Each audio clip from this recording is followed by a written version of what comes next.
ஜாயினா தேசிய பாடசாலையின் 100ஆண்டு விழாவை முன்னிட்டு தற்போது 3வது நாளாகவும் இங்கே அரங்கேறிக் கொண்டிருக்கின்றது. பூ ஒன்று புயலானது எனும் சமூக நாடகம் தற்போது 5 நிமிடங்களுக்காக ஒரு சிறிய இடைவேளை வழங்கப்படுகின்றது. வெற்றி கிள்ளை தோறும் உன் மனதில் என்ன சோகம், அதே போன்று முள்ளுக்காட்டுக்குள் ஒரு மல்லிகை என்று போஸ்டர் அடிப்போமா? இன்னும் 5 நிமிடங்களில் அந்த போஸ்டர் அதே போன்று மூவாந்தி ராஜாருக்கு என்ன நடக்கும், எங்கட முகா என்ன பண்ண போறார் என்ற ஒரு 5 நிமிடம் பொறுத்து பார்ப்போம். இது ஜாயினா தேசிய பாடசாலையின் இந்த சிறந்த அம்சங்களுக்கு மாத்திரமின்றி கல்வித்துறைக்கும் ஒரு பாரிய பங்களிப்பை வழங்கிய எமது பழைய மாணவர் சங்கத்தின் செயலாளர் முகமது ரஸ்மி அவர்களை உங்கள் முன் ஒரு சிற்றுரையாற்ற மேடை கலைக்கின்றோம்.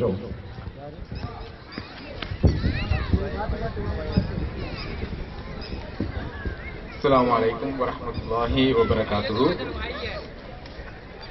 இங்கு நான் எமது ஓல்கிந்துட ஜஹீரியன்ஸ் நிறுவனம், எமது பழைய மாணவர்கள் அனைவரும் ஒன்று சேர்ந்து இந்த பாடசாலையின் வளர்ச்சிக்கு எவ்வாறான பங்களிப்புகளை வழங்கி வருகின்றார்கள் என்ற ஒரு விடயத்தை உங்களுக்கு நான் தெளிவுபடுத்துவதற்காக தான் நான் இங்கு முன் வந்தேன். உண்மையிலே 2017ஆம் ஆண்டு எமது பழைய மாணவர்கள் சேர்ந்து ஓல்கிந்துட ஜஹீரியன்ஸ் என்ற நிறுவனத்தை ஆரம்பித்து நிறைய கல்வி சார்ந்த பணிகள் மற்றும் பாடசாலை பௌதிக வள அபிவிருத்தி, விளையாட்டுத்துறை போன்றவற்றுக்கு பெருமளவான நிதி பங்களிப்புகள், அறிவு பங்களிப்புகளை வழங்கி கொஞ்சம் கொஞ்சமாக கட்டமாக முன்னேறி இன்று அல்ஹம்துலில்லாஹ் ஒரு மாபெரும் விருட்சமாக எமது ஓல்கிந்துட ஜஹீரியன்ஸ் நிறுவனம் வளர்ந்து காணப்படுகின்றது. கிட்டத்தட்ட 35 பெஞ்சுகளுடன் இணைந்து ஒரு பாரிய விருட்சமாக வளர்ந்திருக்கும் இந்த பழைய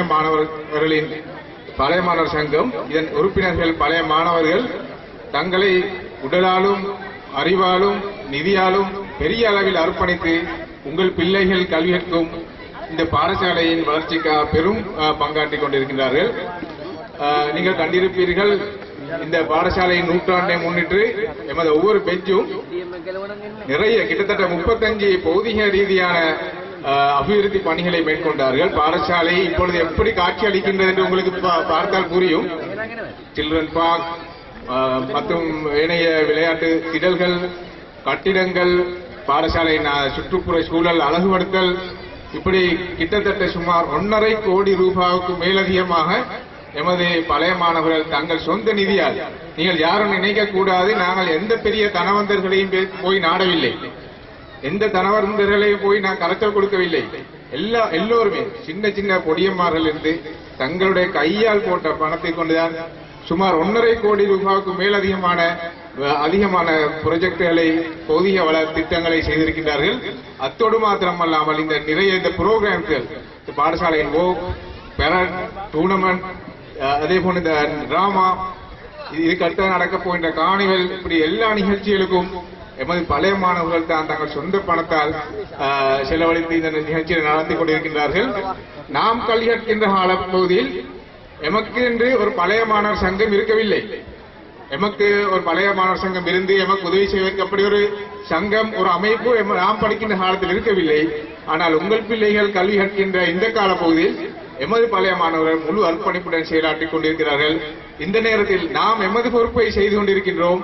உங்களுடைய பொறுப்பு தான் இங்கு நடக்க வேண்டும். உங்களுடைய பொறுப்பு என்னவென்றால், உங்கள் பிள்ளைகளை சிறந்த முறையில் கல்வி கற்க செய்து, அவர்களை சாதாரண உயர்தர துறைகளில் படிக்க செய்து, அவர்களை நல்ல எதிர்கால சிறந்த தலைவர்களாக உருவாக்குவதற்கு நீங்கள் தான் எங்களுக்கு ஒரு சப்போர்ட் ஒன்றை வழங்க வேண்டும். இதுதான் நான் உங்களுக்கு சொல்லுகின்ற பணிவிடை. நாம் எமது பணியை செய்கின்றோம், நீங்கள் உங்களுடைய பணிகளை செய்ய வேண்டும். 2 சாராரம் ஒன்று சேர்ந்தால் வெகு சீக்கிரம் பாடசாலையிலிருந்து வைத்தியர்கள், இன்ஜினியர்கள், லோயர்மார் என நிறைய பேர்களை உருவாக்கலாம். அதற்காக நாம் அனைவரும் ஒன்று சேர்ந்து கரம் சேர்த்து இப்பணியை தொடர்வோம் என்று உங்கள் அனைவரையும் வேண்டிக் கொண்டு எனது சிற்றுரையை முடித்துக் கொள்கின்றேன். அஸ்ஸலாமு அலைக்கும் வரஹ்மத்துல்லாஹி வபரகாத்துஹு.